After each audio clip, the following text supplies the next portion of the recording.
السلام علیکم بھائی جان، شروع کرتے ہیں اللہ کا نام لے کے۔ آج ہم پڑھیں گے عراق کی ہسٹری 20ویں صدی کی، یعنی 1900 سے آگے کی بعد کا حصہ۔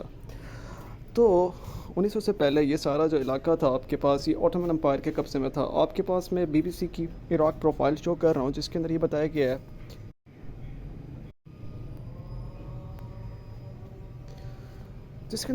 گیا ہے کہ 1534 سے 1918 تک یہ ریجن اوٹومن امپائر کے قبضے میں تھا۔ جو بغداد کا علاقہ تھا عراق کے اندر، یہ برطانیہ کے قبضے میں تھا اس وقت 1917 میں، یعنی کہ 1918 سے ایک سال پہلے جب جنگ عظیم اول ختم ہو رہی تھی۔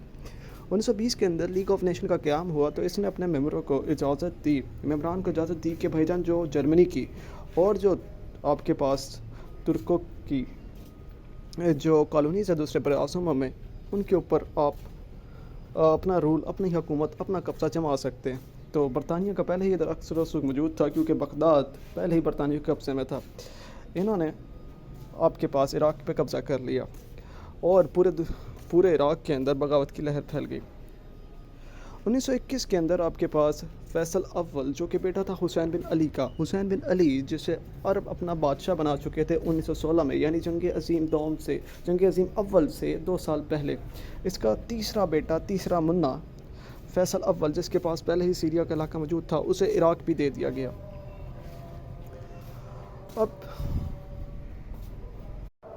مگر کیا ہوا کہ پھر 1932 کے اندر بھائی جان 1932 کے اندر جب سب کانٹیننٹ کے اندر تیسری گول میز کانفرنس ہو رہی تھی، کمیونل ایوارڈ ہو رہا تھا، مسلمان اپنے جداگانہ انتخاب کے لیے لڑ رہے تھے یہاں پہ، تو 1932 کے اندر عراق کے اندر آزادی مل گئی، عراق آزادی حاصل کر چکا۔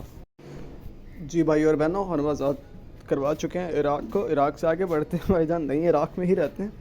اب کیا ہوا کہ 1932 کے اندر عراق آزاد تو ہو گیا، لیکن برطانیہ نے اپنے ملٹری بیسز ابھی بھی وہاں پہ قائم رکھے، اور جیسے ہی جنگ عظیم دوم کے معاملات شروع ہوئے، تو 1941 کے اندر آپ نے یہ دیکھا کہ عراق نے دوبارہ برطانوی سامراج کو اپنے اوپر قابض دیکھا، یعنی آپ کہہ سکتے ہیں کہ بھائی جان برطانوی دوبارہ آ گئے عراق کے اوپر قبضہ کرنے کے لیے۔ اور 1958 کے اندر آپ کے پاس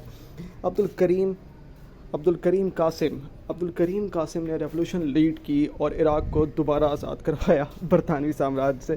ایک دفعہ وہ پہلے 1932 میں آزادی لے گئے، پھر 1958 کے اندر دوبارہ آزاد کروایا جی۔ اور آپ کے پاس کیا ہوا کہ Iraq leaves the pro British Baghdad pact. اب یہ بغداد پیکٹ کیا تھا آپ کے پاس؟ یہ بغداد پیکٹ آپ کے پاس یہ تھا کہ The Baghdad Pact was a defensive organization for promoting shared political, military and economic goals, founded in 1955 by Turkey, Iraq, Great Britain and Pakistan, کہ بھائی ہم اپنی جو ملٹری ہے، جو اکنامک معاملات ہیں، ترکی، ایران، عراق، یہ ہم نہ مشترکہ طور پہ حل کریں گے۔ اور یہ پرو بغداد پیکٹ تھا، یہ ختم ہو چکا، یہ ٹوٹ چکا 1958 میں، جب عبدالکریم قاسم صاحب وزیر اعظم بنے عراق کے۔ اچھا جی، تو 1963 کے اندر عبدالکریم صاحب کی حکومت دوبارہ چلی گئی، لیکن 5 سال کے بعد انہوں نے وہ حکومت واپس حاصل کر لی، اور 1968 کے اندر بیپٹسٹ پارٹی، یعنی باس پارٹی، جسے ریزسٹنس، مزاحمت اس پارٹی کا مطلب ہے، یہ دوبارہ آپ کے پاس پاور میں آتی ہے، اور ان کے سربراہ بنتے ہیں the one and only the great Ahmad Hassan البکر۔ اب یہ احمد حسن البکر کون تھے؟ اس کا میں آپ کو اسکرین شاٹ دکھاتا ہوں، یہاں پہ ٹیب دکھاتا ہوں۔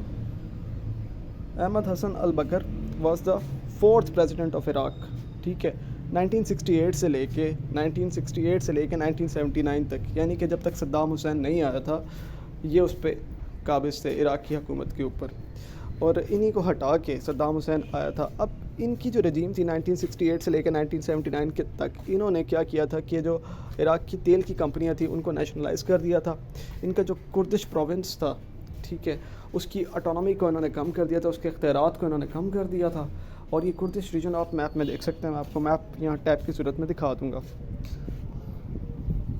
تو بھائی جان اب کے لیے اتنا ہی۔